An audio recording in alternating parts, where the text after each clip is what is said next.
Your monthly cash flow is changing in January. This is not a drill and it is not a distant policy proposal. It is happening in a matter of days. If you thought you could simply coast into 2026 without touching your CPF settings or reviewing your bank account, I need you to pause and listen very carefully. The government is rolling out 6 major changes that are going to directly impact your take-home pay, your medical safety net, and most importantly, the amount of free money you can extract from the system.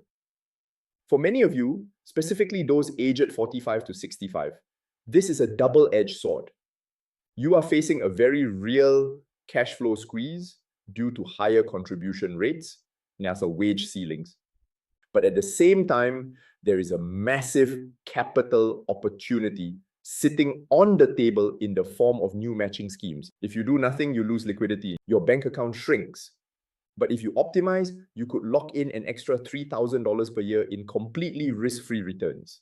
Let's break down exactly what is happening and how you need to position your portfolio for January 1st. If you are new here, welcome. I am Iggy, your Singapore-based market analyst. Since October 2025, we have produced over 1,300 videos and 400 articles, racking up 1.1 million watch hours. We are also home to a growing community of over 60 YouTube premium subscribers and 30 paid Substack members who trust this data-driven approach to navigate the Singapore market. If you are new and wondering which of our communities to join, let me clarify. The YouTube membership, which is 9 Singapore dollars a month, is the best value. It gives you these easy listening podcast videos, plus full access to the deep dive data on Substack. Substack alone is $6 for the heavy analytics, but the YouTube bundle covers both. Choose what fits your style, but today let's dive into the numbers. The first major change we need to discuss is what I call the senior squeeze. This is the headline that everyone ignores till they open their banking app and see their payslip has shrunk. We are talking about contribution rates. Now, for those who might be new to the workforce or perhaps just never looked closely at the payslip, the contribution rate is the percentage of your salary that is mandated to go into the Central Provident Fund. It is forced savings. From January 2026, the total CPF contribution rate for workers aged 55 to 65 is going up by 1.5 percentage points. Now, let's pause.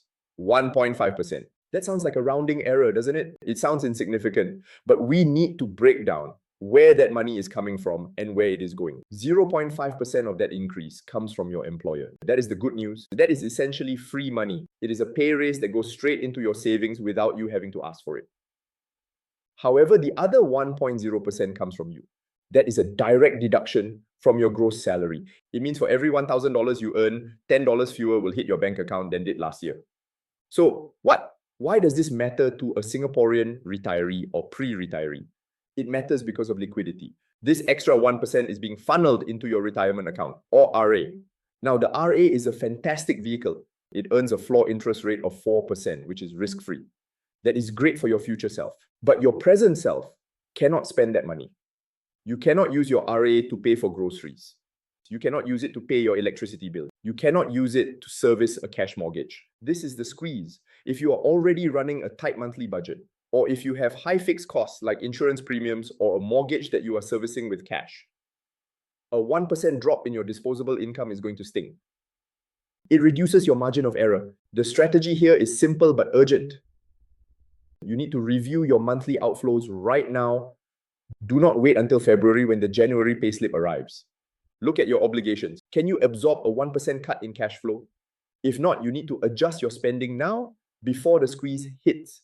Now, let's move to the second point. And honestly, this is the most critical section of our discussion today. This is the capital opportunity. We call it the double match. If you ignore everything else I say today, please pay attention to this because the government is essentially handing out guaranteed returns to incentivize you to save. And for 2026, they have doubled down on the offer.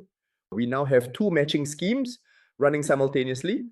Let's look at the first one, which you might already know, the Matched Retirement Savings Scheme, or MRSS. Let's define this. The MRSS is a scheme where the government matches your cash top-ups to your retirement account dollar for dollar. You put in $1, they give you $1. That is a 100% return on investment instantly. For 2026, the cap is up to $2,000 per year. That means if you top up $2,000 cash, you get $2,000 in grants. The lifetime cap is $20,000. But here is the change for 2026. This has been expanded. It now covers eligible Singaporeans with disabilities of all ages. It is becoming more inclusive. But there is a new player in town. This is the second part of the double match. It is called the Matched MediSave Scheme, or MMSS. This is brand new. Starting January 1st, 2026, the government will match voluntary cash top-ups to your MediSave account, or MA. Let's define the MediSave account briefly. This is the account strictly used for hospitalization, approved medical insurance, and certain healthcare costs. It currently earns 4% interest, just like the special and retirement accounts. The new scheme targets seniors aged 55 to 70 who have lower MediSave balances. The cap here is $1,000 per year. So let's look at the math. Is this a trap? Why is the government giving away money? It is not a trap, but it is a liquidity trade-off. If you max out both schemes, you are putting in $2,000 for MRSS and $1,000 for MMSS. That is $3,000 of your cash. In return, you get $3,000 of government grants. That is a total of $6,000 added to your net worth.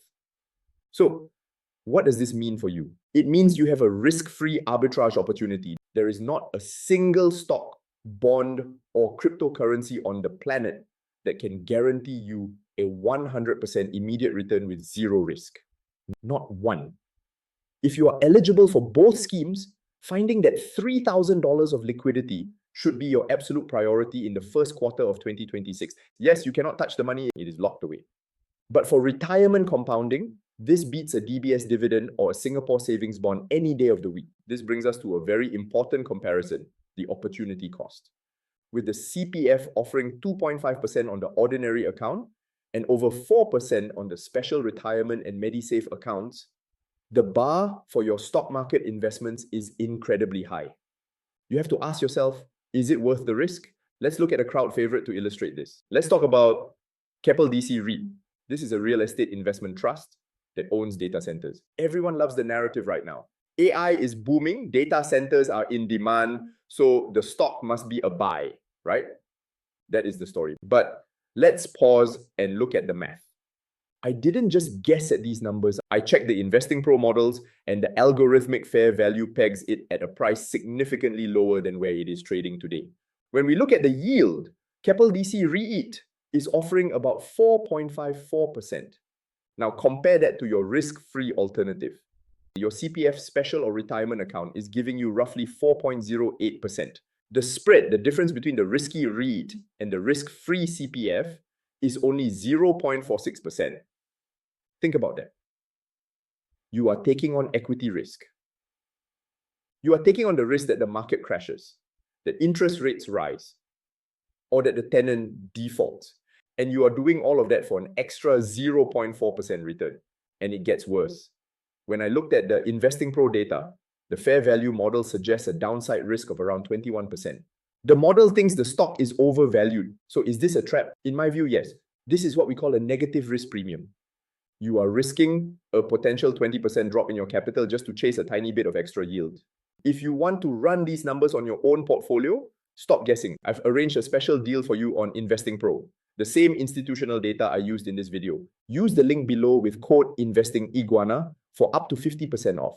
It allows you to see the fair value of every stock you own, so you aren't flying blind. In 2026, I would rather keep my money in the Matched Retirement Savings Scheme, getting a 100% guaranteed return, than gamble it on an overvalued REIT for a meager 4% yield.